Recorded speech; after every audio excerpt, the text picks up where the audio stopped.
असं करतो ना. चला सर. मराठा सेवक.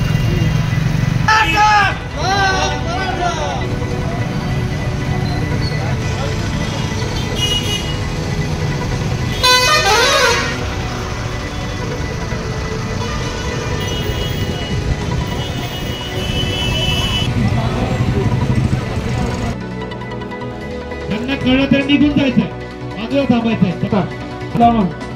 914 गुंडा एक गाडी पुलिस कुमार 9 नंबर प्रायव्हेट जे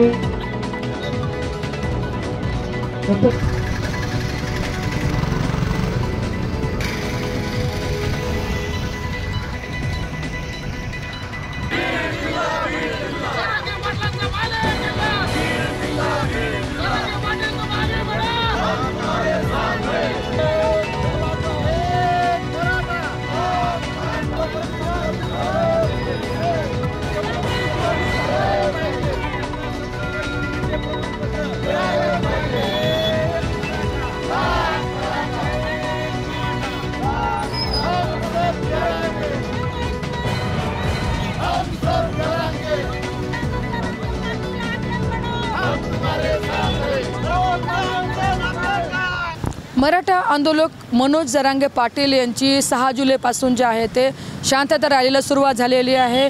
उद्या 11 जुलै रोजी बीड या ठिकाणी देखील शांतता रॅली जे आहे ते संपन्न होणार आहे. मात्र बीड या ठिकाणी जे आहे ते शांतता रॅलीसाठी पोलीस प्रशासनाने परवानगी नाकारल्याच्या अफवा सुरू होत्या आणि यामुळे जे आहे ते मराठा बांधवामध्ये जे आहे ते खूप संभ्रम जो आहे निर्माण झाला होता. अनेक प्रकारच्या चर्चा या ठिकाणी उधाण आलं होतं. मात्र नुकतंच काल पालकमंत्री धनंजय मुंडे यांनी या सर्व ज्या अफवावरती आहे ते अंकुश जे आहे ते त्या ठिकाणी फुल स्टॉप लावण्यात आलेला आहे. त्यांनी काल एक ट्विट करत ते स्पष्टीकरण केलेलं आहे.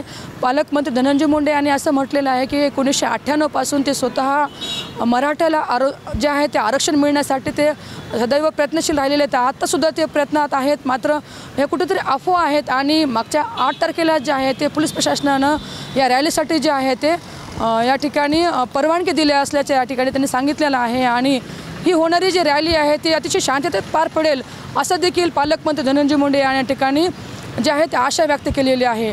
आपण पाहू शकता की या अनुषंगाने शहरामध्ये जागोजागी मोठे मोठे बॅनर्स जे आहेत ते या रॅलीच्या अनुषंगाने लावण्यात आलेले आहेत. ही रॅली जी आहे ती उद्या डॉक्टर बाबासाहेब आंबेडकर पुतळ्यापासून जे निघणार आहे ती छत्रपती शिवाजी महाराज चौकामध्ये ही रॅलीचे जे आहे ते जनसंवाद सभाच्या माध्यमातून जे आहे ते रॅली संपन्न होणार आहे.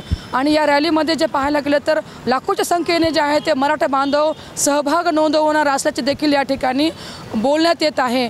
त्या अनुषंगाने जे आहे ते सध्याला खूप जोरात जे आहे ते तयारीला जे आहे ते मराठा बांधव लागण्याचे देखील दिसून येत आहे. कॅमेरा पर्सन संजीव रायसह सुकेशनी नाईकवाडे, टाइम्स नाव मराठी, बीड.